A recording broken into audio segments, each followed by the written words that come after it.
Tapi yang saya pastikan gini ya, secara ilmu itu muqaddam alal adab. Ilmu itu harus didahulukan alal adab.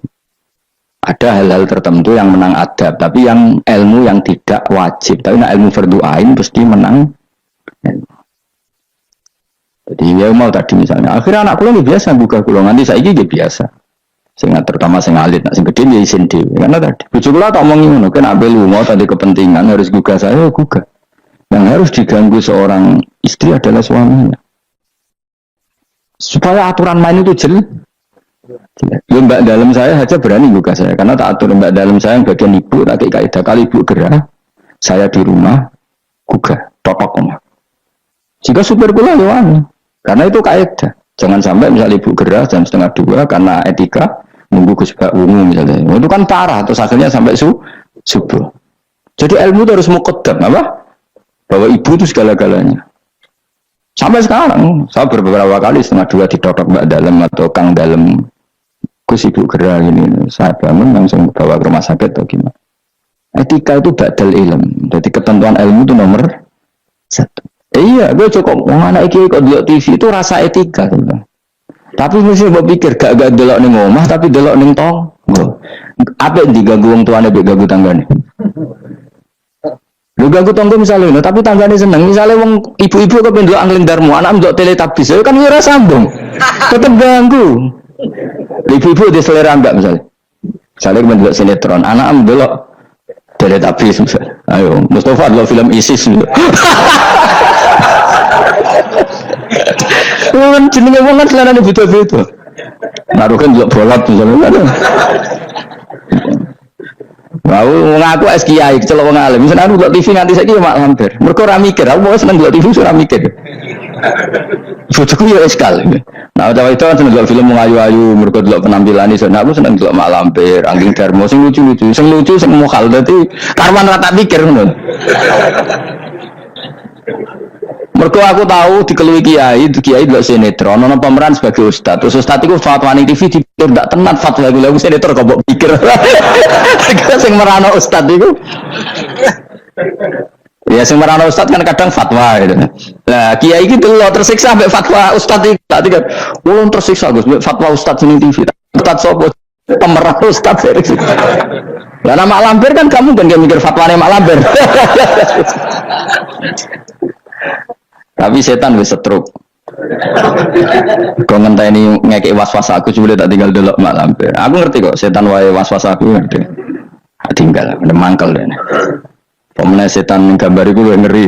Jadi setan kan kurang ajar dan. Jadi orang-orang alim itu diridu. Termasuk kayak Mustafa Muqabel, sing ngaji ning kene kabeh. Bicara zaman akhir sing alim tak sebut ngalim. Jadi misalnya kayak sholat itu kadang setan ngriding ini. Kowe sholat ora mesti ditampa pengira. Terus kita kadang menyesali masa lalu, sholatku, posoku, ora mesti ditampa pengiran. Iku setan, ngridu niku setan. Kowe kudu mbok lawan, ditampa ora ditampa itu kenangan terbaik saya sebagai hamba pernah sujud, pernah sholat, titik. Kayak apa buruknya kita ketemu Allah ora tahu sholat, ora tahu sujud. Wes ora ditampa lah. Lah aku malah tak lawan kadang setan, beneran ora ditampa. Pek kowe ngono sholat kok.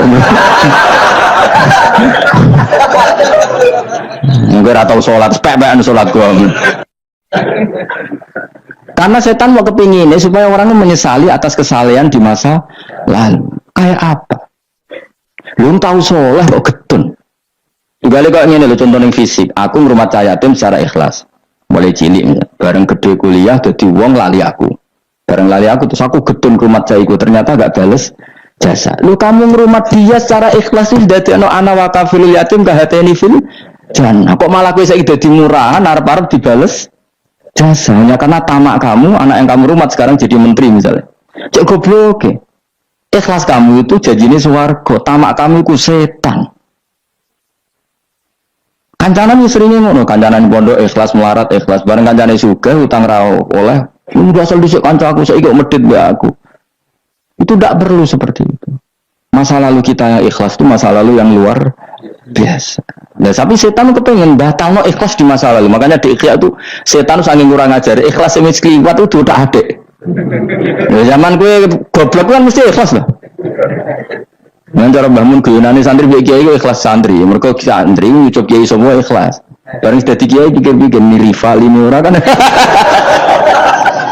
Bisa asal kiai dicucuk zaman santri ya ta. Bareng dadi kiai ki rival iki rapati alim gitu. Ikhlas dia ya. Kelakuanem lah pendi kan. Kamane kok pangel temen nerangno. Ayo kelakuanem apa endi zaman mondok biasa iki. Ning bab iku lho. Oh ya, berarti sih ngomong gitu. Apa zaman mondok?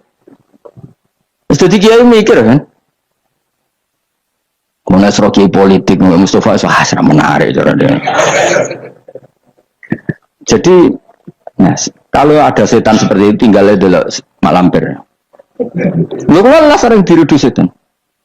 Sampai kadang kalau sangat ekstrim, mana ada kuetan sing ngandani. Umpama Jibril ngandani aku, nah aku ahli neraka, itu tetap aku sujud mbek pengiran. Maka kelazimane kawula iku ya sujud mbek pengiran titik. Meskipun Jibril ora ngalah ngabari ngono iku ora kowe ya. Cuma nggo nglawan setan harus pakai nama besar. Jadi setan itu jangan kurang ajar tenan. Jadi barang sing wis kliwat itu udah makanya disebut alladzi yuwaswisu fi sudurin nas. Malah ada ulama yang sampai cara ngendikan gini. Allah itu ketika melawan santet itu hanya dengan sifatnya. Qul a'udzu birabbil falaq hanya dengan sifat satu, birabbil falaq langsung min syarri ma khalaq wa min syarri ghasikin idza waqab wa min syarri nafatsati fil 'uqad. Jadi untuk melawan santet Allah itu hanya menceritakan satu sifat kedikjayaannya yaitu birabbil falaq. Tapi ketika Allah untuk melawan waswas itu Allah cerita tiga sifatnya. Qul a'udzu birabbin nas, malikin nas, ilahin nas min syarril waswasil khannas. Jadi sampai Allah menceritakan tiga kekuatan sifatnya untuk melawan waswas. Itu betapa seriusnya waswas. Sampai Allah untuk melawan itu menceritakan tiga sifatnya. Karena betapa bahayanya waswas. Waswas itu apa? Alladzi yuwaswisu fi sudurin nas.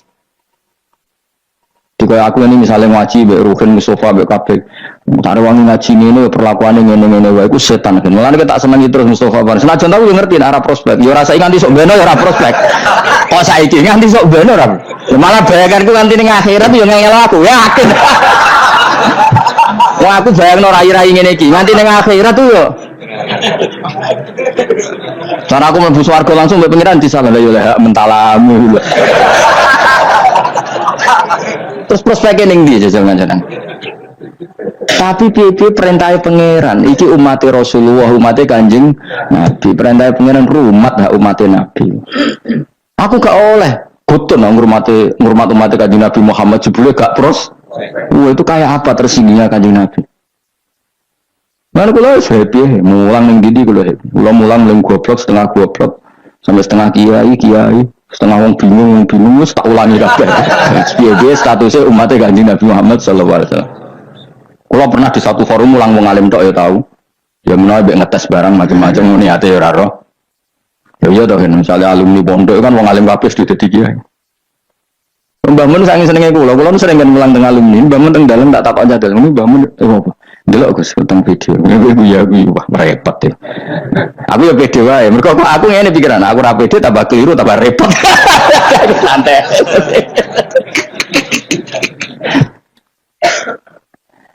Tapi khawatir saya nanti gitu, gue diridu setan, mbok rewangi ngono, cahaya temu cilike mbok rumat, saiki juga ya lali gue, iku riduane kose, mestinya gue jawab, itu kenangan terbaik saya, tahu derekno perintah Rasulullah Shallallahu Alaihi Wasallam kon rumat cah yatim, lah arep dibales jasa, iku keinginane setan, jadi rumat cah yatim gue nuruti perintah Rasulullah, toma iku perintah setan, berarti setan harus kamu lawan. Iku min syarril waswasil khannas. Berarti sudah. Malah cara aku beneran, cara aku dadi wali.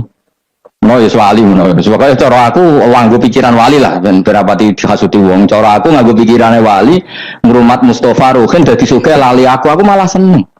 Ben ganjaranku utuh. Nek diwales dadak kalong. Iku mboten cara aku nganggo pikirane wali. Senajan itu ora mungkin Mustafa balas aku ya ora mungkin. Umpama ya. Ujug-ujug Mustafa sugih di Ferrari. Ya mohal mestinya, tapi iki umpama. Terus mending ngene, wah Gus, kula goblok jenengan pinter melarat jenengan sugih mun Ferrari iki pek. Mosok njego numpak Ferrari misalnya. Kan bid'ah. Mustafa maksudnya sing tak gojok Mustafa. Ora mung jenggoten liyane ora Mustafa. Tetep aku cara nganggo pikiran wali gak seneng. Gak senengku kuwatirku iku dadi walese ngumulangku selama ini. Tidak Mustafa atau lali numpak Ferrari ngalor itu lali aku kan malah apik. Malah apik perkarane aku ora diwales. Cuma aku yo donga muga-muga gelem ngaji meneh. Saiki malah ngegeng nang mall numpak Ferrari. Senajan itu mokal ke bayangno ora mokal. Wong jenggoten khusuk ngene terus ngono mokal gak? Tapi tetep mungkin lho pangeran. Tapi nek iso yo aja. Mus kusuk ngene kok. Aja Mas. Lho kan gelem tak dongakno, dongaku. Dongaku mandi, yakin mandi. Pokoke aku donga sing aneh-aneh ku mandi mesti. Gelem ora? Nek gelem tak dongakno saiki. Mosok sampeyan akeh ngamini gak mandi.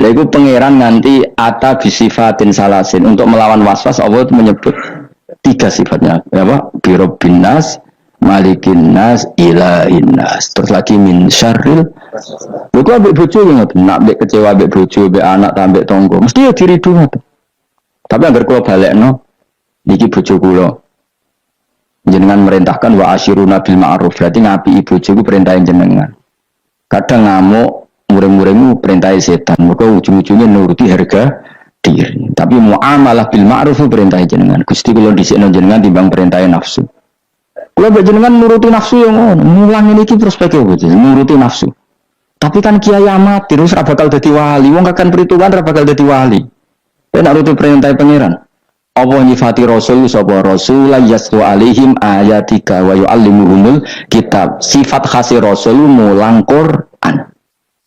Ya kita itu ulama warasatul anbiya khase hubungan nak kowe warasatul anbiya khase kiai be umat hubungane mulang yatlu alaihim ayatika wa yuallimuhumul kitab wal hikmah.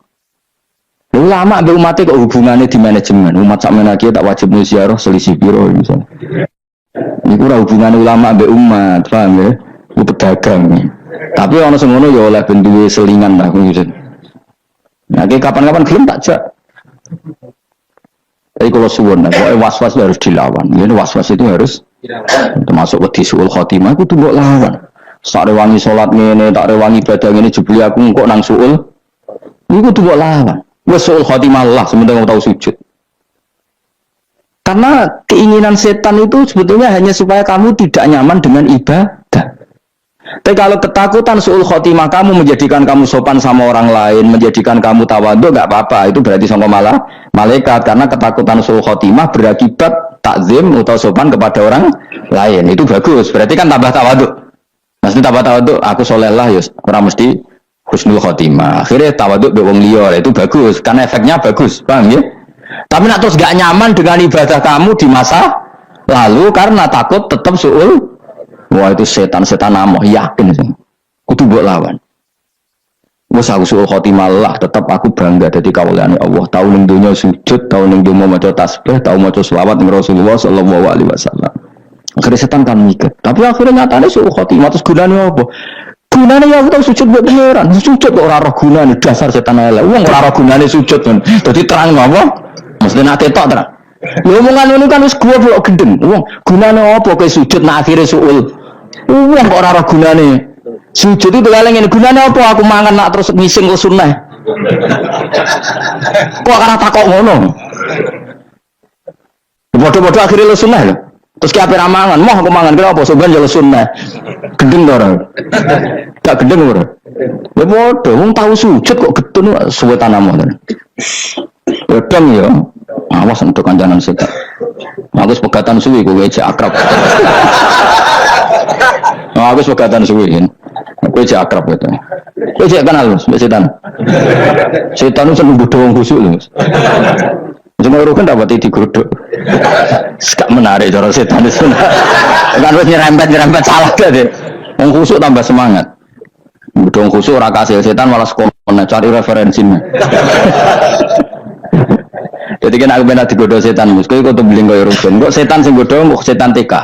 Mereka gak perlu naik kalau, tapi nak kau khusus, setan belajar mana? Referensi ini dibaca mana? Tambah pinter.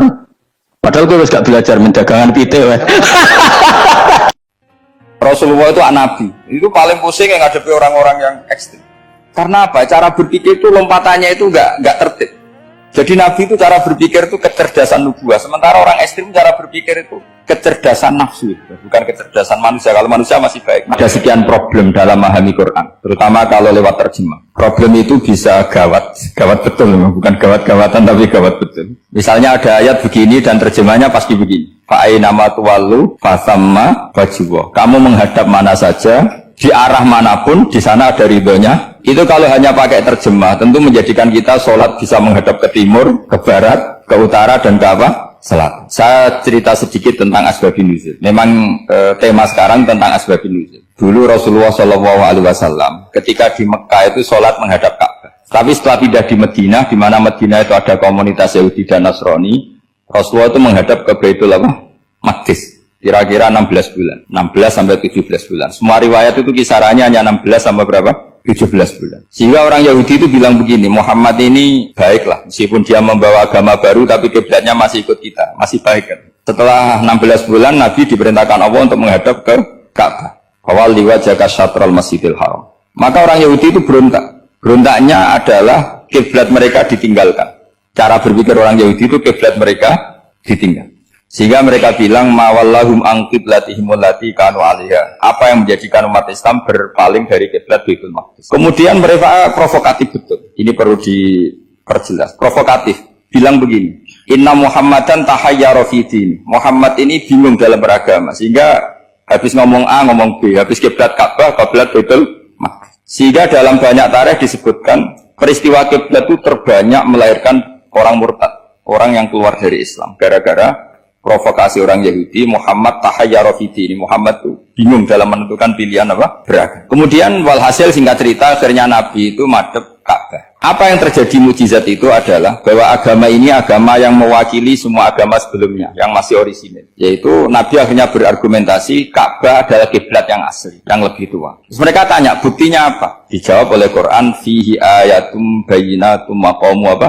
Ibrahim. Ka'bah bukti tertua adalah di situ ada makam Ibrahim. Makam itu jejak kaki. Ya kalau bahasa Indonesia makam itu kuburan. Kalau dalam bahasa Arab makam itu jejak apa? Jejak kaki. Sehingga diketahui oleh sejarah dibuktikan di situ ada jejak kaki siapa? Nabi Ibrahim. Sementara nisbatnya Baitul Maqdis itu adalah kepada Nabi Musa dan Nabi Harun. Yang ini adalah turunan dari Nabi siapa? Ibrahim. Hikmahnya apa? Begini, sebagai bukti bahwa Baitul Maqdis pernah menjadi poros Islam atau poros Tauhid, maka Nabi Muhammad pernah disuruh menghadap ke Baitul Maqdis. Buat inget-ingetan kalau ini pernah menjadi poros apa? Tauhid. Tapi tetap tua-tuaan masih tua apa? Nah, kenapa tua Ka'bah tadi? Karena Ibrahim adalah Abul Anbiya, bapak dari para.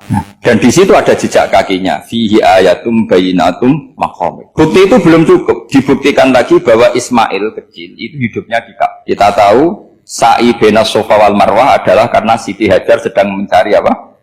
Jadi ada bukti sekian, bukti empirik bahwa Ibrahim itu kiblatnya itu Ka'bah, bukan Baitul. Sehingga ada kata-kata fihi ayatum bayyinatum maqamu.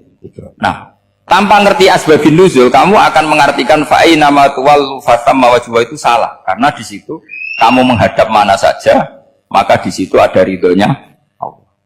Maka para ulama memberi catatan, maksudnya begini, kamu menghadap kemana saja, asal itu yang diperintahkan Allah, maka di situ ada ridhonya Allah. Harus seperti itu maknanya, disesuaikan dengan konteks asbabun nuzul. Tanpa seperti itu tidak bisa. Dan masih banyak lagi kepentingan tentang asbabun nuzul. Jadi problem sekarang adalah banyak mufassir yang hanya mengartikan dari terjemah. Itu bahaya sekali. Jika ada orang yang menikah secara mut'ah, itu kan mirip kayak transaksi zina. Mereka berdalil famastam ta'tum bihi minhunna fa'atuhunna ujurahun. Perempuan yang sudah kamu nikmati, yang penting kamu bayar. Terjemahnya seperti itu. Karena ujur itu jamaknya ujroh. Itu fatal sekali. Padahal ayat itu begini, settingannya begini, setting siakul kalamnya atau asbabun nuzulnya begini. Ini sekaligus, memang saya sengaja ngaji dengan tema yang berat, bentuk penghormatan pada yang ngaji. Kalau temanya ringan kan kayak TPQ. Begini asbabun nuzulnya begini. Wal muhsanatu minan nisa yang awal juz 5 itu, ya kita santai aja, yang awal juz 5 itu sebetulnya maktuf, diatafkan pada ayat hurrimat alaikum ummahatukum wa banatukum wa akhwatukum wa ammatukum wa kholatukum wa banatul akhi wa banatul ukhti. Jadi perempuan yang haram dinikah itu ada 7. Yang faktor nasab, yaitu siapa? Ibu, putri, saudara putri, bulik dari bapak, amah itu bulik dari bapak, kholah itu bulik dari ibu, keponakan dari saudara lelaki, keponakan dari saudara perempuan. Ini disebut haram karena nasab gen. Kalau orang Jawa bilang hanya 4 karena ngitungnya bulik baik dari bapak maupun ibu. Kalau orang Jawa bilang kan bulik terus keponakan dihitung 1. Padahal ada keponakan dari saudara lelaki, ada keponakan dari saudara apa? Perempuan. Wa banatul akhi wa banatul ukhti. Terus kedua haram karena rodok. Kita tahu dalam hukum Islam rodok adalah sama dengan nasab. Jadi ibu yang pernah menyusui kamu berarti jadi ibu kamu. Dan saudara sepenyusuan berarti menjadi saudara kamu. Ini disebut wa ummahatukumul lati arda'nakum wa akhwatukum minar radha'. Terus ketiga haram karena musyaharah, karena besanan.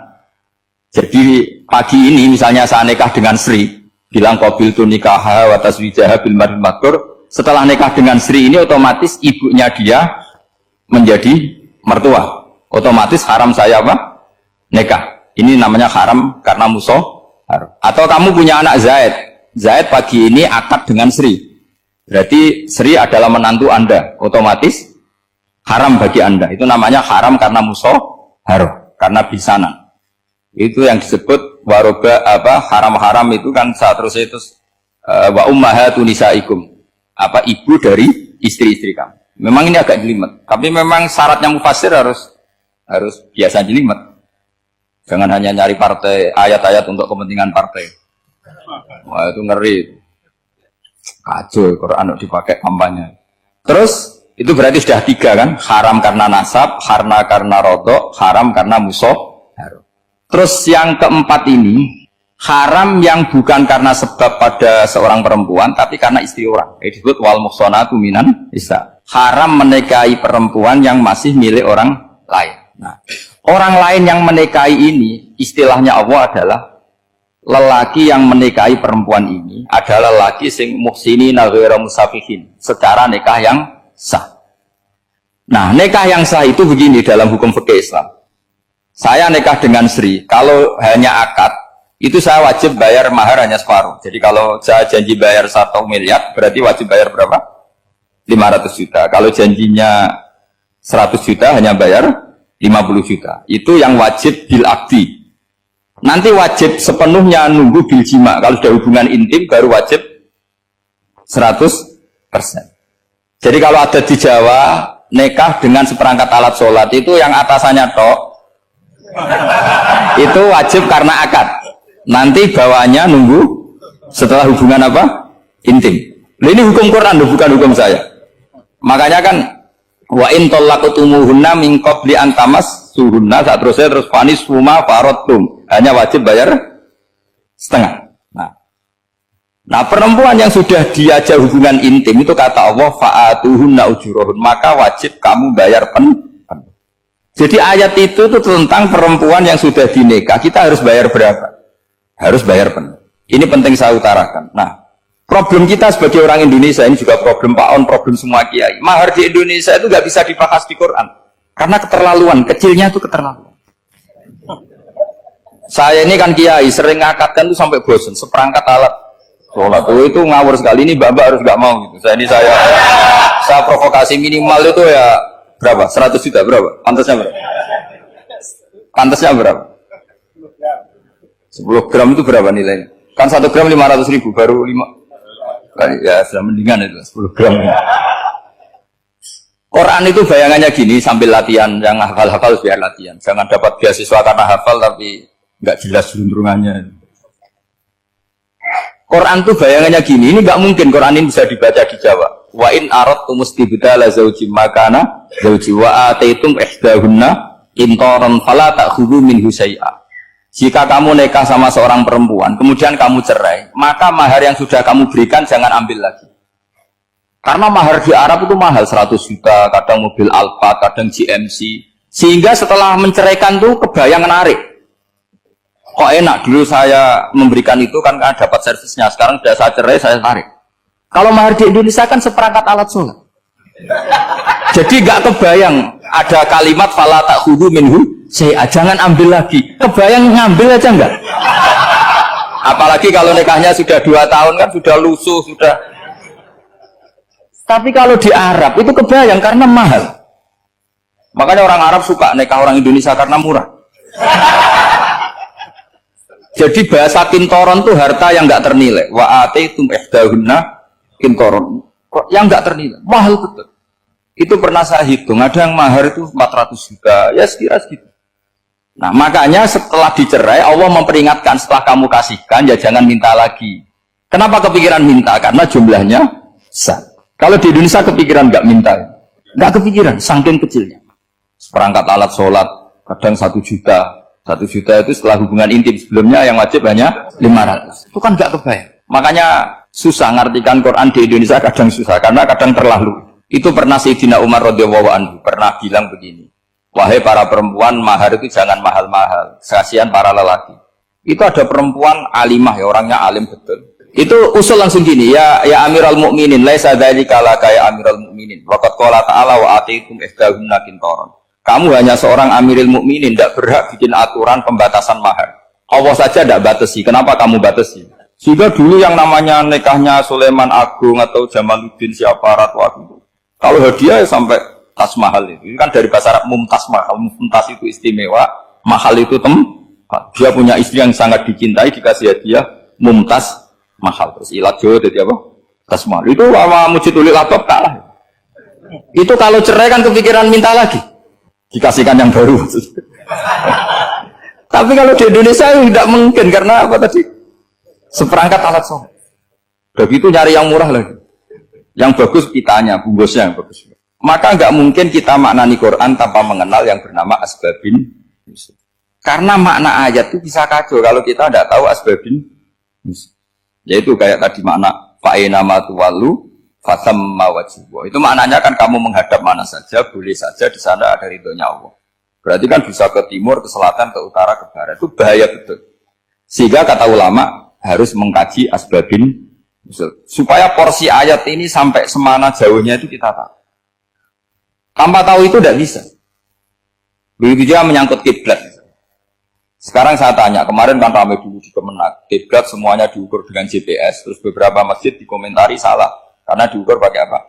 GPS. Kalau dalam bahasa Falak disebut yaumarostil kiblat. Memang bisa diilmoni.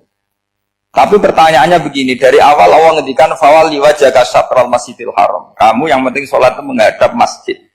Masjid itu ya bangunan.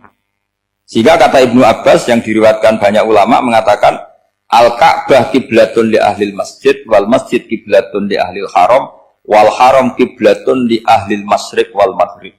Jadi kalau orang di dalam masjid kiblatnya harus Ka'bah. Di luar masjid kiblatnya asal bangunan Masjid Haram. Tapi di luar sini kayak di Indonesia boleh semua tanah. Kenapa begitu? Kata Ibnu Abbas, karena Quran turun bilisanin Arabiyyin mubin. Jadi kalau orang Jogja kalau mau ke Jakarta arahnya kemana? Barat. Itu sebetulnya ketika Anda ke barat itu persis Jakarta, apa bisa saja pasnya itu Pangandaran. Tapi orang itu akan bilang kalau ke barat ya ke Jakarta. Meskipun presisi Anda tepatnya di Pangandaran. Nah kiblat seperti itu, asal orang menghadap ke barat itu orang sudah bilang ke nggak usah sedetail misalnya harus pas Ka'bah. Saya pernah debat sama tim ahli Kemenak. Nggak bisa Gus, sekarang ada JPL harus tepat Ka'bah. Terus saya bilang gini, kalau teori Anda benar, berarti semua masjid luasnya maksimal 16 meter. Ka'bah itu luasnya hanya 16 meter. Berarti Masjid Ulil Albab yang pojok sana sama pojok sana, kira-kira itu ya sudah tidak kena Ka'bah. Kalau harus tepat, Ka'bah itu kan diameternya hanya 16 sampai 18 kalau nggak salah. Berarti semua masjid kalau ingin tepat Ka'bah harus pas 16. Kalau terlalu luas pilihannya harus cekung. Kan jadi aneh. Makanya saya itu sering Pak, dulu saya ini biasa debat fikih. Kalau di traksi pesantren namanya Basul Masail. Saya punya teman yang paling kurang ajar, yang paling saya kenang dalam panjang sejarah. Dulu itu kalau debat fikih itu ya seru. Kalau aturan fikih kan gini, soft paling baik itu kan soft pertama. Baru kedua, baru 3. Yang paling keren kan soft awal, soft. Terus teman saya bilang gini Pak, ya kalau gitu gini aja Gus, desain masjid itu memanjang utara selatan. Biar semuanya soft awal. Gara-gara didesain begini kan ada soft 2, soft 3. Apa susahnya kita bikin mulai awal supaya masjid itu memanjang utara Pak selatan, supaya semuanya soft awal. Ya kalau ada hukum ya diimplementasikan dalam desain bangunan katanya. Jadi itu kan kacau. Terus akhirnya saya jawab, lalu setelah begitu yang paling afdol siapa? Yang dekat imam. Ya sudah, bikin cekung saja kalau gitu. Artinya gini ya, beragama itu yang sehat. Jadi beragama itu berdasar riwayat. Berdasar riwayat, pernah ada ulama yang ngitung Madinah menghadap Ka'bah itu ya tidak pas. Pernah dihitung pakai GPS. Kiblat Madinah ke Ka'bah itu ya tidak pas. Tidak seperti yang pernah dianjurkan Kemenak. Karena apa? Agama ini ngikuti bilisanin Arabiyyin mungkin. Seperti jenengan gini. Semua ini istilahnya apa? Menghadap Gus Bah. Padahal ada yang agak sana, agak sana. Semuanya ngaji sama siapa Gus Bah? Ya sudah. Istilahnya bertatap muka. Memangnya kita benturan. Ini bahasa. Jadi seperti ini semua namanya apa? Berhadap. Padahal ada yang agak samping, agak samping. Ka'bah juga gitu. Sebenarnya tidak se-ekstrim yang dibayangkan orang-orang. Cuma kalau bisa tepat, ya kita harus tepat. Tapi tetap saja tidak perlu 16 apa? Meter. Nah, fa'aina ma tuwallu fatamma wajhuhu itu artinya menghadap. Menghadap itu menghadap arah. Makanya Allah tidak ada fawal liwajhaka nahwal Ka'bah, tapi fawal liwajhaka syatrul Masjidil Haram. Jadi ini penting saya utarakan supaya kita familiar dengan istilah-istilah Quran. Istilah Quran itu gampang sebenarnya. Kalau kita kaji itu gampang. Problem kita tidak pernah mengkaji. Jadi semuanya asing. Kalau kita mengkaji itu gampang sekali. Saya punya sekian cerita betapa pentingnya mengkaji Quran. Harun ar-Rasyid itu dinasti Bani Abbasiyah. Itu pinter sekali. Ada seorang ustadz yang agak ekstrim. Itu datang ke Harun ar-Rasyid. Ya Amirul Mukminin, inni nasihun laka famusaddidun alaika. Fala tajidanna alayya fi nafsika syai'an. Saya mau nasihati kamu, tapi saya mohon jangan masukkan hati. Karena nasihat ini penting. Tapi saya akan keras, vulgar. Akan keras, kritik saya akan keras. Karena Anda sebagai Amirul Mukminin tidak pedes. Apa kata Amirul Mukminin Harun ar-Rasyid? Uskut ya Ustadz. Nah, sebagai riwayat uskut ya jahil. Kamu itu Ustadz bodoh, tidak usah banyak omong. Terus ditanya, kenapa saya bodoh? Terus dibacakan ayat faqula lahu qawlan layyinan la'allahu yatadzakkaru aw yakhsha. Inna Allaha ta'ala qad arsala man huwa khairun minka ila man huwa syarrun minni. Wa ma'a dzalika qala ta'ala faqula lahu qawlan layyinan. Allah pernah menugaskan seorang yang lebih baik ketimbang kamu, yaitu Musa dan Harun. Musa dan Harun adalah seorang nabi. Kepada orang yang lebih buruk ketimbang saya, yaitu Fir'aun. Itu saja etikanya faqula lahu qawlan layyinan. Kamu kalau ngomong yang halus, yang baik, yang berperadaban, kok kamu sama saya mau kasar? Akhirnya ustadznya ternyata pinter kamu, ya pinter aku. Jadi semudah itu. Allah itu menugaskan orang yang lebih baik ketimbang kamu, yaitu Nabi Musa, kepada orang yang lebih buruk ketimbang saya, yaitu Fir'aun. Itu saja ada etikanya. Kok kamu sama saya mau tambah etika? Mau main kasar hanya karena kamu merasa nasihat Anda benar? Jadi gampang sekali memahami Quran. Tapi lagi-lagi memang bagi ahlinya. Tapi ini saya bantu supaya sampean jadi ahli apa? Quran. Meskipun ngajinya sebulan sekali. Sudah sebulan sekali tidak punya kitabnya. Sudah. Jadi ulama dulu kalau belajar Quran itu gampang. Saya berkali-kali cerita. Yang kitab saya baca di rektorat namanya Syajaratul Ma'arif. Itu kalau cerita bikin judul itu enak sekali. Babuna fil ibad bikulil bilad. Bab seseorang di mana saja hidupnya harus bermanfaat.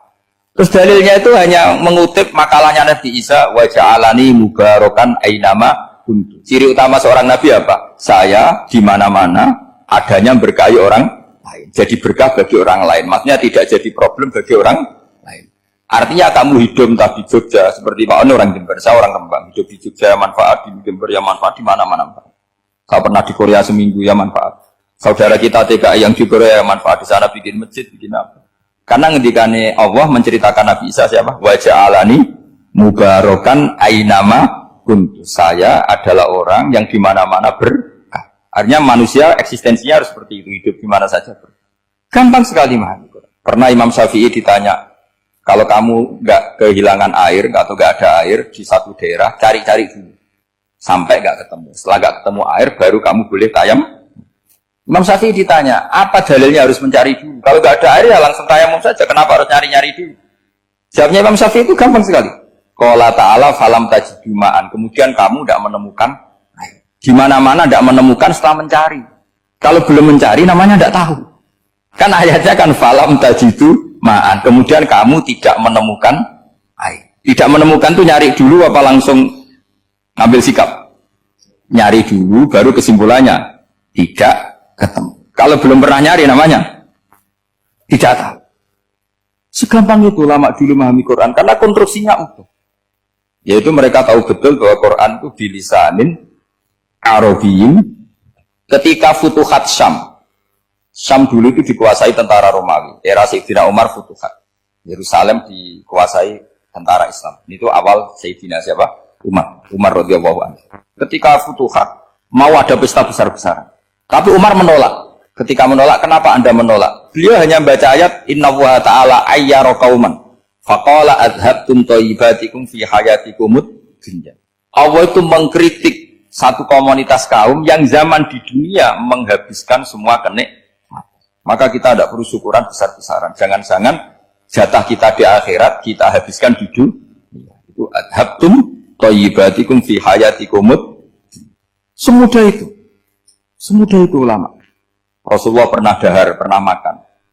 Makan karena 3 hari gak makan, cara di Indonesia gak makan nasi, gak makan daging, sudah lama sekali. 3 hari Nabi hanya makan kurma dan air putih. Pernah Nabi gak makan roti sampai 3 hari. Kalau Indonesia mungkin gak makan nasi. Di hari ketiga, ada sahabat yang berbaik hati, Nabi disembelihkan kambing, dipotongkan kambing, Nabi disuruh dahar. Itu baru dahar setengah piring, Nabi berhenti. Ketika ditanya, setengah piring itu kan sudah kuat. Untuk sholat, untuk apa sudah kuat. Ditanya, ya Rasulullah kenapa berhenti? Bukankah engkau tidak makan ini 3 hari? Nabi menjawab, walatus alumna yauma idzin anin naim. Semua nikmat yang saya rasakan nanti ada pertanggungjawabannya. Makanya saya tidak ingin banyak-banyak. Wah itu kalau diterapkan di sini enggak populer. Makanya saya tahu gayanya ngaji Quran itu enggak siap dengan konsep-konsep Quran ini. Jadi segampang itu orang dulu. Nah karena apa ya itu tadi? Mereka tahu asbabun nuzul. Quran itu diturunkan dalam konteks apa? Lafat ini arahnya kayak apa? Mutlak muqayyadnya kayak apa? Muhkam mutasabihnya kayak apa? Nasah mansuhnya kayak apa? Nah sedikit saya cerita ini mungkin contoh terakhir supaya agak lama-lama, nanti bingung kalau lama. Yang bingung ya saya. Bingung cara memahamkan. Jadi kalau guru itu kan bingung cara memahamkan. Kalau murid bingung cara memahami. Gak tahu tingkat kebingungannya sama. Kalau guru itu bingung cara memahamkan. Kalau murid bingung cara. Jadi ini pertemuan 2 kelompok bingung. Yang satu bingung cara memahamkan, yang satu bingung cara. Kalau orang ekstremis bingung cara merusak suasana. Itu gak benar itu. Ada loh. Rasulullah itu nabi. Itu paling pusing yang ngadepi orang-orang yang ekstrim. Karena apa? Cara berpikir itu lompatannya itu gak tertib. Jadi Nabi itu cara berpikir itu kecerdasan nubuah. Sementara orang ekstrim cara berpikir itu kecerdasan nafsu. Bukan kecerdasan manusia. Kalau manusia masih baik nafsu. Misalnya begini, kalau dalam tradisi nubuah itu. Saya dengan Pak Anu berteman lama. Mulai tahun 2000 berapa. Itu kalau Pak Anu bertamu ke saya, harusnya tidak usah tak kasih makan. Karena sudah dekat. Tapi kalau kenalan baru itu dikasih makan, disangoni. Jadi Nabi itu perilakunya agak unik. Akhirnya ada orang yang cara berpikir itu dangkal. Ya Rasulullah ini tidak fair. Yang iman lama tidak diservis, yang iman baru diservis. Cara berpikir Nabi begini, orang Ansor itu kan sering memberi Nabi. Perjuangannya Nabi ditopang orang apa? Ansor. Donatur lah, kira-kira orang Ansor itu donatur. Donatur itu keren. Karena donatur itu artinya al-yadul ulya khairum minal yadis. Sehingga ketika Nabi sudah menguasai negara, menguasai Mekah, Madinah, sudah futuhan. Itu orang Ansor tetap tidak diservis. Yang diservis Nabi itu orang-orang baru masuk Islam, disebut wal mu'allafati qulubu atau Islam mu'allaf. Ada 1-2 orang yang protes, tentu yang enggak pinter. Bukan protes pasti tidak pinter. Wong iskal-iskalnya sendiri, otaknya nggak sampai-sampainya sendiri, orang lain disuruh jawab. Makanya di sini tidak ada tanya jawab. Nanti sekali-sekali kamu sendiri, bingung-bingung kamu sendiri, saya disuruh jawab. Berarti Gus Pak nggak mau ditanya, ya memang nggak mau karena tadi jawab sendiri aja, nanti pinter sendiri, kapan-kapan pinter sendiri. Akhirnya tanya begini, cara tanya gini, ya Rasulullah, ini nggak fair. Orang sudah Islam lama setelah negara terbuka milik Anda, setelah kita menang, setelah kita menguasai negara, tidak kamu servis. Sementara yang baru Islam kamu, Nabi itu bertanya senyum-senyum, rileks saja. Lama-lama tambah ekstrim pertanyaan. Kata Umar, ya Rasulullah saya beri izin untuk membunuh orang ini. Umar itu pikirannya karena mangkelo Nabi. Nabi jangan. Kalau kamu bunuh, nanti apa kata orang banyak? Inna Muhammad dan Yatul Ashabah. Dikira Muhammad membunuh sahabatnya sendiri. Nabi masih mendengar. Komplainnya masih dengar. Lama-lama Nabi memberi penjelasan. Kamu ini orang Ansor. Kamu biasa memberi saya, memberi dana perjuangan. Memberi itu hebat. Saya tidak ingin menurunkan grade Anda. Grade sebagai pemberi, berarti kelasnya elit. Sekarang menjadi penerima. Itu tidak bagus. Itu betapa Rasul ini namanya kecerdasan nubuah. Kalau orang biasa memberi, biar memberi saja. Supaya dia tetap heroik, tetap patriotik, tetap keren. Karena mentalnya jangan sampai dari mental memberi, kemudian mentalnya peminta. Jadi kalau Pak On jadi tim suksesnya Pak Jokowi, dia tidak minta-minta. Kalau dulu kampanye, ya kampanye saja. Biar memberi terus nggak pernah minta. Meskipun akhirnya ya gelong. Tapi Nabi dulu didik gitu. Jadi orang Ansor itu nggak pernah diservis. Padahal jasanya kayak gitu. Supaya kelasnya tetap kelas elit, yaitu pemberi, penanggung jawab. Nabi gak ingin orang Ansor turun grade menjadi penerima. Orang-orang yang cerdas nubuah menerima konsep Nabi seperti itu. Tanya sama Pak On, saya dadani terjemahan UI itu puluhan tahun sama Pak Zul. Itu beliau ke kontrakan saya ke rumah beliau. Tidak pernah berharap apa. Saya sangat tertutup. Bukan apa-apa ya, kalau ingin memberi saja. Kontribusi saya pada Al-Quran. Saya tidak kepikiran mendapat. Supaya heroik. Tapi orang-orang yang cerdas amatir tadi, ini gak fair. Wong yang memberi lama kok dapat servis sedih. Nah, sekarang itu problem zaman akhir sudah mulai seperti itu. Nah, orang ini namanya Dzul Khuwaisirah. Ini yang nanti punya anak turun Khawarij. Khawarij itu orang yang ibadahnya hebat, tapi cara berpikir tentang buah salah. Kalau orang lagi Khawarij itu orang ibadahnya hebat, tapi cara berpikir nubuah salah. Nubuah itu unik. Nubuah itu cara berpikir tadi. Apa ya? Melihat sesuatu yang benar biar benar terus itu. Yaitu tadi, mental memberi itu ya biar memberi terus, tidak usah di-share. Maka ketika Abu Bakar jadi Khalifatul Rasulillah, itu ada sistem kepegawaian. Itu gajinya Umar yang sudah Islam lama, gajinya Abu Bakar yang sudah Islam lama. Itu sama Abu Sufyan sama, padahal Islamnya Abu Sufyan baru setelah Fatih Mekah, kira-kira baru setahun. Terus diprotes sama orang-orang, ini Islam lama kok gajinya sama Islam yang baru setahun kok sama. Kata Abu Bakar, fadailuhum indallah, mereka punya kelebihan Islam lama itu indallah, nanti balasannya biar surga. Kalau di dunia sesuai profesinya. Artinya profesi kalau penjaga kantor ya berapa, kalau dosen berapa, pokoknya ya sudah. Dan itu diterima oleh sahabat, semuanya menerima konsep itu. Era Umar agak dibalik. Abu Sufyan kira-kira gajinya 1 juta, yang lainnya yang menangi Nabi mulai awal gajinya 10 juta. Ditanya, ya Umar, kenapa ini jadi rubah seperti kebijakan Abu Bakar, tidak seperti Abu Bakar? Jawabnya Umar lucu. Fawwah la usawwi baina man qatala Rasulullah wa baina man qatala ma'a Rasulillah. Demi Allah saya tidak akan pernah menyamakan orang yang dulu merangi Rasulullah yaitu Abu Sufyan dengan orang sing selawase dari Rasulullah yaitu Sayyidina Ali dan sebagainya. Ini penting. Artinya ketika gajinya orang saya seperti Ali radhiyallahu anhu itu tinggi itu bukan karena lamanya Islam, tapi karena lamanya iman. Jadi mulai dulu ijtihad itu ada dan dulu dia biasa saja. Karena tadi ada kecerdasan nubuah. Saya ulang lagi, ada kecerdasan apa? Sekarang itu kecerdasan tomak atau kecerdasan nafsu. Itu kalau sampai ngaji kitab tasawuf, itu bab bakhil itu tidak ada. Menurut kitab tasawuf, medit itu tidak ada, pikir itu tidak ada. Yang ada itu tomak. Tomak itu berharap dikasih orang lain. Sampai pernah enggak bilang kalau artis-artis di Jakarta kikir? Tidak pernah kan? Karena kamu tidak pernah ingin diberi. Tapi kalau kamu punya pacar karena kenal tidak pernah ditraktir, oh, pacar saya kikir. Karena kamu ingin diberi. Pernah enggak kamu kumpul orang lain kikir yang enggak kenal? Padahal tidak pernah memberi kamu. Apa? Karena kamu tidak pernah ini. Coba sekarang kamu saya tanya, ini latihan cerdas. Definisi kikir itu apa tuh Pak? Gak pernah memberi kamu kan? Artis-artis Jakarta, tokoh-tokoh nasional pernah gak memberi kamu? Enggak kan? Tapi tidak pernah kamu vonis kikir. Karena kamu tidak pernah tomat. Tapi pacar kamu, kok aman ditraktir terus? Atau istri kamu, atau mertua kamu, kok tidak ngasih warisan, kamu bilang kikir gak? Sebabnya kikir betul apa karena kamu tomak, berharap?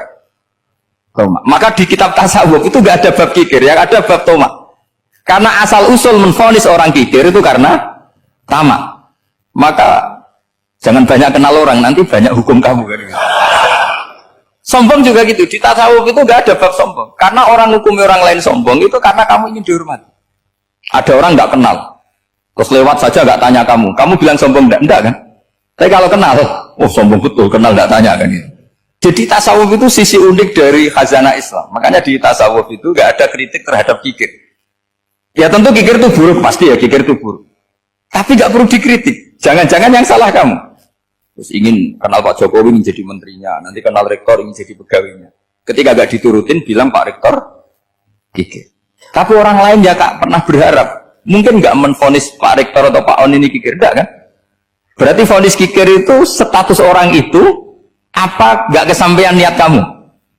Memang agak jelimet ilmu tasawuf itu, tapi itu unik, itu bagian dari khazanah apa? Islam. Makanya Rasulullah itu sering isti'adah minta perlindungan wa min toma'in fi ghairi matma'in. Ya Allah, saya tidak ingin berkeinginan yang tidak layak. Coba kamu protes negara itu karena apa? Ingin makmur sejahtera tanpa kerja, sehingga nyalakan menteri keuangan, menteri ini. Makanya kalau guyonannya ulama tasawuf gini, tak beri bocoran. Guyonannya orang tasawuf, begini guyonannya. Anta lam tajid min nafsika kullama turid, fa kaifa turidu min ghairika kullama turid. Kamu yang punya keinginan saja tidak bisa memenuhi apa yang kamu inginkan. Kenapa keinginan itu kamu timpakan ke orang lain untuk memenuhi kamu? Wong kamu yang punya keinginan saja tidak bisa mewujudkan. Kenapa keinginan Anda kamu timpakan, bebankan orang lain untuk memenuhi keinginan Anda? Misalnya kamu, Gus saya ini goblok, tolong pinterkan. Wong kamu yang ini saja tidak bisa. Kok menyuruh saya? Jadi kalau tiap tasawuf itu unik. Seperti kamu mencintai istri tulen, itu ingin kan dicintai istri tulen. Kamu sendiri kan nggak bisa cinta tulen, masih pelengahan sana sini. Kamu pacaran, ingin pacar kamu setia. Ternyata kamu bikin sekian alternatif. Kalau putus ini punya ini, putus ini. Tapi kamu ingin ini setia, kan gak fair. Makanya guyonanya orang tasawuf itu, anta lam tajid min nafsika kullama turid, fa kaifa turidu min ghairika kullama turid. Gampang tuh apalane, pokoknya ratrit gitu aja gampang. Jadi kamu yang punya keinginan saja gak bisa memenuhi. Kok orang lain disuruh memenuhi. Jika orang tasawuf itu malu betul. Misalnya saya kok ingin Pak On takdim sama saya itu kurang pegawaian. Kalau saya ingin ditakdimi saya menakdimi diri saya sendiri. Makanya berbahagialah orang yang ngilu terus saya ganteng sendiri ya Allah. Saya kaya sendiri. Menunggu orang lain bilang kamu kaya itu rekod. Menunggu orang lain bilang kamu hebat itu, ya sudah bilang aja ya Allah saya hebat, ya Allah saya ganteng, ya Allah saya cantik. Daripada menunggu orang lain bilang apa? Cantik. Jadi ilmu tasawuf itu unik. Jadi kalau fikih itu yang dikritik itu kikir. Kalau tasawuf enggak tomak. Karena orang yang kamu vonis kikir itu jangan-jangan tidak kikir tapi mementingkan yang lebih penting. Misalnya ada teman yang tidak pernah naktir kamu, ternyata punya ibu sakit, uangnya dianggarkan untuk ibunya yang sakit atau anaknya sekolah atau keluarganya masih butuh dia, ya, sehingga sama teman dia kikir. Hakikatnya kikir apa mementingkan yang penting? Tapi kamu karena nggak pernah ditakdir menvonis kikir.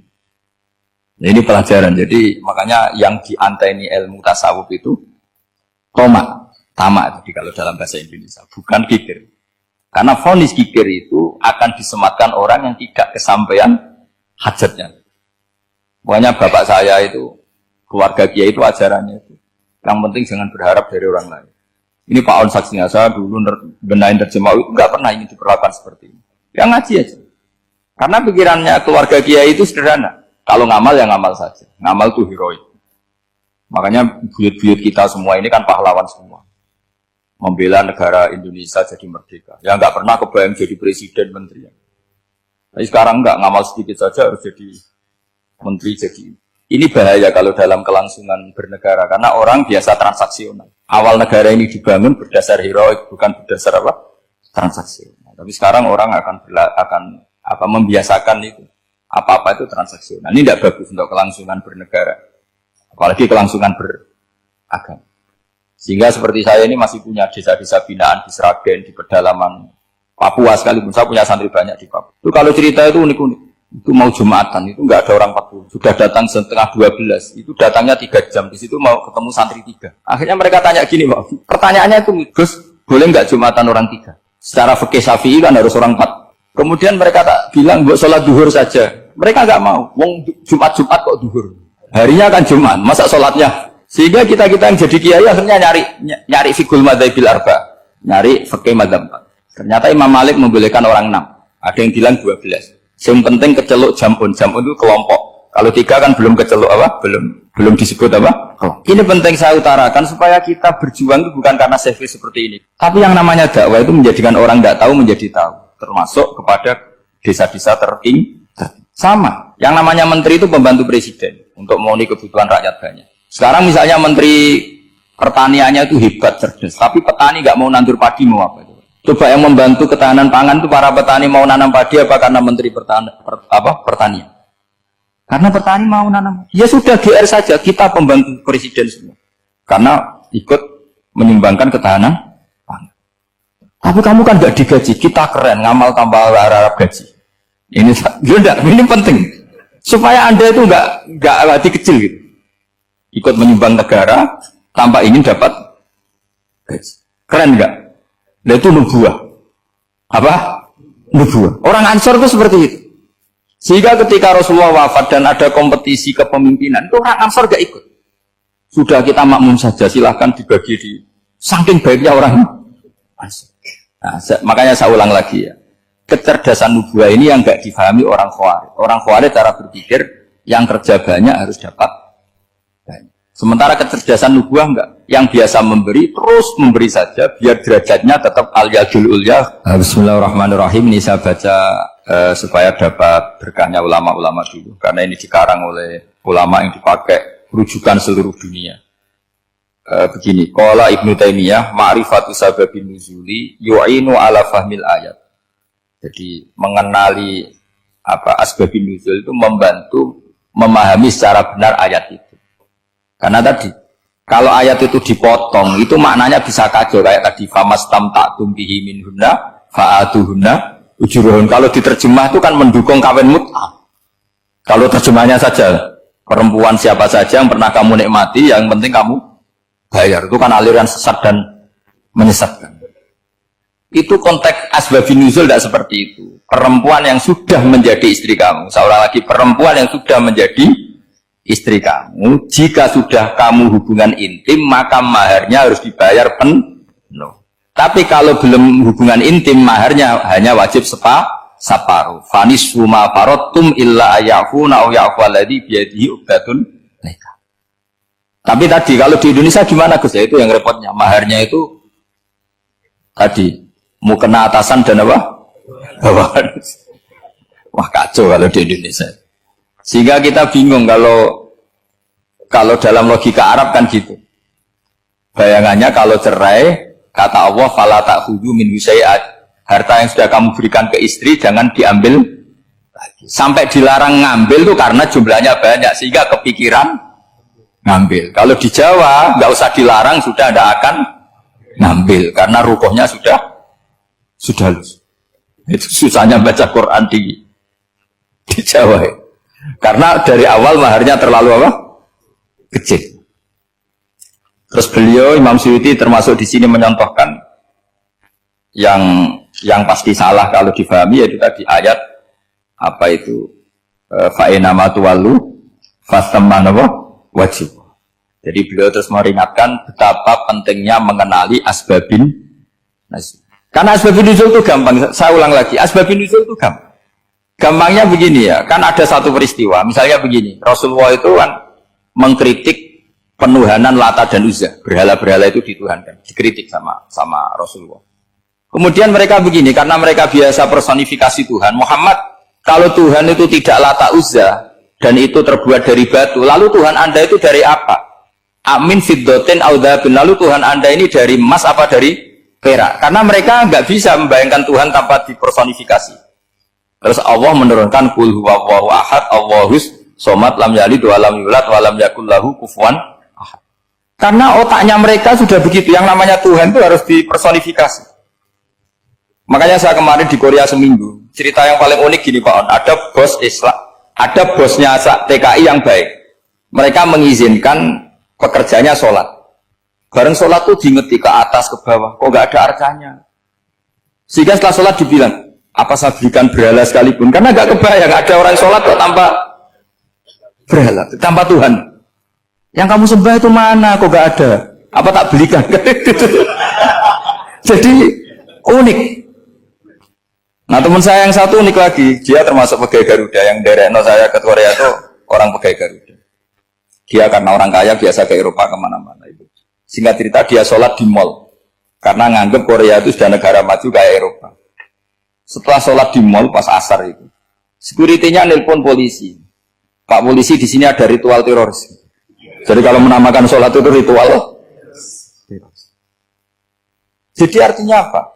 Ritual-ritual yang kita lakukan itu macam-macam cara pandang. Orang ateis itu kan Cina, kan Korea itu kan ya Cina lah, Korea, Jepang, RRC itu kan sipit.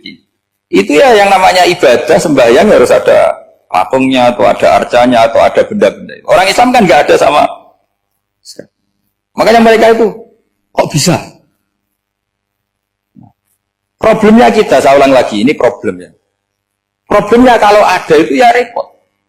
Begini misalnya, ini masih tentang asbabun nuzul. Ini contoh terakhir tentang masih asbabun nuzul.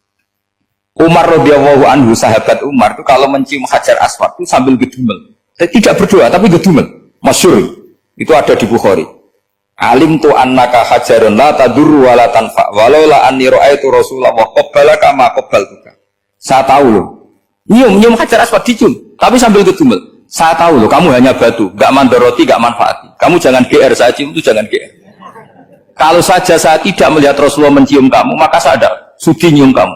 Dah gitu aja. Terus itu tiap nyium Hajar itu tidak doa. Kalau kamu kan nggak minta kaya, minta macam-macam. Kalau Umar malah gitu. Nah, kenapa demikian? Itu ada asbabun nuzulnya.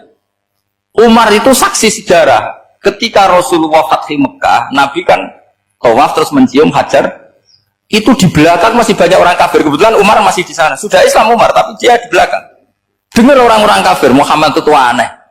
Katanya melarang nyembah batu. Ternyata dia nyembah batu. Jadi Nabi nyium Hajar Aswad itu dikira nyembah. Katanya ngelarang nyembah batu, tapi dia kok nyembah batu. Karena Nabi mencium Hajar Aswad. Nah karena untuk menghilangkan stigmasi itu, Umar tiap nyium Hajar Aswad itu ngomong gitu. Ada kan ada sound system, mungkin jadi sound system. Supaya jelas bahwa penciuman ini bukan karena menyembah. Artinya mudah sekali kenapa Umar ngomong gitu, karena asbabun nuzulnya seperti itu. Coba kalau kamu tidak tahu asbabun nuzul, Umar maksudnya gimana? Gak doa, gak apa, kok malah ngomong gitu kan? Tapi kalau kamu tahu asbabun nuzul Umar itu yang mendengar komentar orang sama ketika kita tawaf itu kan 3 pertama kan kita lari-lari kecil. Itu ceritanya juga gitu. Rasulullah itu hidup di Medina, terus diterkenalkan miskin. Medina itu kota wabak, kota penyakit endemik. Dulu Medina, Yasrib itu kota endemik. Sehingga kata orang kafir-kafir Mekah, yaji ulihadal bait kaumun qad wahanat huma Yasrib. Nanti akan datang satu komunitas kaum yang sudah lemas karena kena penyakit apa? TBC dari apa? Yasrib. Nabi dengar itu, makanya terus bilang ke para sahabat, tunjukkan kalau kamu kuat dengan cara lari 3 kali. Terus pakai pakaian yang kelihatan maco, yaitu yang dipakai lelaki-lelaki. Baunya dikelihatan. Nah, setelah Rasulullah wafat, Umar menggantikan beliau setelah Abu Bakar. Umar bilang gini, sebetulnya tawaf seperti ini, yaitu lari pertama 3 putaran pertama lari dan memperlihatkan pundak seakan-akan orang maco itu sudah enggak perlu. Karena alasan itu sudah tidak ada. Tapi ini tinggalan Rasulullah, maka jangan rubah ya, tetap seperti ini. Akhirnya meskipun sudah tidak ada alasan tadi menjawab stigmasi orang kafir, tetap tawaf seperti itu. Jadi memang agama itu unik. Kadang kita harus tahu alasannya, tapi alasan itu kalau menjadi mahatul hukmi, pijakan hukum Misalnya kamu terus bilang gini, ya berarti tawaf sekarang bebas, gak perlu seperti itu. Kan alasan itu sudah ada. Tidak ada. Nah di sini pentingnya riwayat. Riwayat itu begini, logikanya sudah nggak ada, tapi kaifiah itu, cara itu masih kita terus. Dan itu memang, saya ulang lagi, harus tahu asbabun nuzul. Saya beri contoh ya misalnya, wa idza darabtum fil ardi falaysa 'alaikum junahun an taqsuru minas shalah. Terus ayat di mana? In khiftum ayyaftinakumul ladzina kafaru. Jika kamu pergi dalam keadaan takut ditangkap orang kafir atau takut diculik orang kafir, maka kamu boleh mengqasar salat. Itu jelas ada ayat in khiftum ayyaftinakumul ladzina kafaru. Jika kamu takut diculik orang kafir. Sehingga ketika Ba'da Fathi Mekah, setelah Mekah dikuasai Islam, Umar tanya, ya Rasulullah, kenapa engkau masih sholat qasar? Bukankah kita sudah aman? Waqad qala ta'ala in khiftum ayyaftinakumul ladzina kafaru. Allah ngendikan boleh mengqasar itu kalau dalam kondisi takut. Waqad kunna fi amrin, sekarang kita sudah aman. Jawabannya Rasulullah itu unik. Ya Umar, hadhihi shadaqatun faqbalu shadaqah. Ini sedekahnya Allah, bonus, sudah terima aja, enggak usah catatan-catatan gitu. Sehingga era Umar, ya ada lagi yang tanya Umar begitu. Kata Umar, sa'altu dzalika Rasulullah sallallahu alaihi wasallam faqala hadhihi shadaqatu wa faqbalu shadaqah. Sudah ini bonus dari Allah, terima saja. Ini kan unik. Padahal kalau secara disiplin ilmu kan begini. Kamu boleh mengqasar sholat kalau dalam bepergian dan dalam keadaan takut. Logika hukumnya kalau tidak takut, tidak usah. Sama seperti begini. Kamu kalau pergi jauh seperti saya Pak On, itu ngosor sholat apa enggak ngosor kan? Alasannya kalau kosor itu, kalau pergi itu masyakot, repot. Sekarang pergi kita pakai Alphard, pakai Innova, bawa uang, disupirin, itu masyakot enggak? Enggak kan? Tetap boleh jamaah enggak? Boleh. Sebenarnya kamu jamaah itu karena pengetahuan hukum apa karena enak jamaah? Kalau alasannya masyakot, kan sekarang sudah ada, enggak repot. Ya sudah pakai hadis tadi, ini hadiah, terima saja. Jadi makanya agama itu riwayat. Tapi ada saja ulama yang agak balik loh. Agak balik gini, banyak juga ulama misalnya duwe gawe, ibunya sakit terus ribet jamak sholat. Kenapa? Ribet ngurmat ibu. Makanya ada saja kiai yang duwe gawe mantu itu terus jamak sholat, tapi jangan ikuti. Tapi ada saja karena alasannya jamak itu karena apa? Repot. Ya ada saja, tapi ya jangan ditiru. Cuma saya ini cerita analisis hukum itu memang agak-agak unik. Jadi tadi kadang Nabi itu ditanya, ya Rasulullah, kita dulu boleh jamak qasar ini kan karena in khiftum ayyaftinakumul ladzina kafaru, takut diancam orang kafir. Sekarang aman, kenapa tetap jamak? Jawabannya Nabi, ini hadiah, terima saja. Ya ada sahabat yang bantah, kenapa Nabi? Allah itu zat yang baik, kalau sudah ngaji bonus nggak pernah ditarik lagi. Makanya Nabi kalau berdoa itu unik. Ya, siapa yang disiksa di dunia karena dosanya, fawahu akramu min ayyus sanniya uqubatahu fil akhirah. Kalau ada orang salah, kalau di dunia sudah dikasih sanksi, Allah itu lebih mulia untuk mengulang nanti di akhirat. Akram itu Allah terlalu mulia, maksudnya orang kepikiran, wis males ya selesai, tidak akan kalau sampean kan enggak, masih ingin lagi. Jadi itu cara berpikir nubuah. Jadi berpikir nubuah itu beda. Ada orang pas sujud diinjek sama orang fasik, diinjek. Kemudian si yang sujud tadi, wawah la yaghfiru wa laka, demi Allah tidak akan ngampuni kamu. Itu langsung Allah memberi wahyu sama Nabi di zaman itu. Bilangin yang sedang sujud itu, dia harus minta maaf sama saya, kata Allah. Man dzalladzi yata'alla ala fulan. Dia bersumpah bahwa Allah tidak akan memaafkan orang, itu harus diralat. Nabinya iskal, kenapa ya Allah? Yang Tuhan itu saya ini punya sifat dua, bisa menyiksa dan bisa memaafkan. Kenapa dia milih sifat saya satu tidak memaafkan? Akhirnya apa? Orang yang nginjek tadi sama Allah dikasih tobat dan jadi orang soleh. Jadi itu makanya kamu nggak boleh jadi orang ekstrim nyifati Allahnya satu. Nggak boleh, Allah tetap bisa yaghfiru liman yasha wa yu'adzibu man yasha. Sifatnya Allah dua ya tetap dua, nggak boleh kamu pilih satu. Misalnya kamu kan biasanya gini, yang ghafur untuk kamu, yang sadidul uqab untuk orang lain. Mesti kelakuannya sama kan begitu. Nggak boleh seperti itu. Rasulullah kayak apa bencinya sama Wahsy? Karena Wahsy itu qatilu Hamzah. Yang membunuh Sayyid Hamzah siapa? Itu bencinya bukan main Rasulullah. Sampai maksud-maksud Wahsy. Tapi sama Allah malah diturunkan ayat laisa laka minal amri syai'un aw yatuba alaihim aw yu'adzib. Muhammad, meskipun kamu kekasih saya itu tidak wilayah kamu, maafkan atau enggak, terserah saya, kata Allah. Ternyata betul, malah Wahsy dikasih tobat. Nah sekarang enggak, orang itu nyifati Allah sama orang lain syadidul iqab, kalau sama dirinya enggak boleh seperti itu. Allah ya sifatnya tetap. Jadi boleh kamu misalnya berdoa, ya Allah mbak yang cantik itu semoga dapat jadi istri saya. Mbaknya juga boleh berdoa, ya Allah naudzubillah min dzalik. Jadi ini adu kekuatan, nanti terserah nanti Allah pihak yang mana.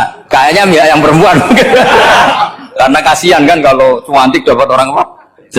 Saya tuh andaikan boleh fatwa fikih, yang saya haramkan tuh orang jelek dapat orang jelek. Karena kasihan anak-anaknya, tahu-tahu jelek banget. Jadi kan kasihan itu. Jadi dalam Islam itu seperti itu. Jadi apapun benci kita sama musuh kita, Allah bisa saja memperlakukan musuh kita secara baik. Karena Allah itu yaghfir. Tetapi kita harus sifati Allah yaghfiru liman yasha wa yu'adzibu. Jangan karena kita benci seseorang seakan-akan Allah sama dia pasti menyek. Itu yang dicontohkan Allah kepada Rasulnya, itu beliau tidak cocok sama Wahsy, malah Wahsy dikasih petunjuk. Makanya terus ada ayat apa, laisa laka minal amri syai'un aw yathuba alaihim aw yu'adzibahum. Muhammad, tidak wilayah kamu saya menentukan mengadab atau mengam. Makanya rata-rata kiai ulama itu halim. Orang halim itu rileks, layinal janib, tidak gampang menvonis orang lain. Biar Allah tetap dengan sifatnya yaf'alu ma yasha, bahwa Allah bisa melakukan apa saja. Soal kamu benci sama seorang, benci saja atas nama kamu, jangan nyatut-nyatut Allah. Misalnya kamu cinta seseorang, wah ini yang calon presiden ini harus jadi presiden. Ternyata Allah menghendaki jadi menteri, mau apa? Ya Allah yaf'alu ma yasha, mau apa coba?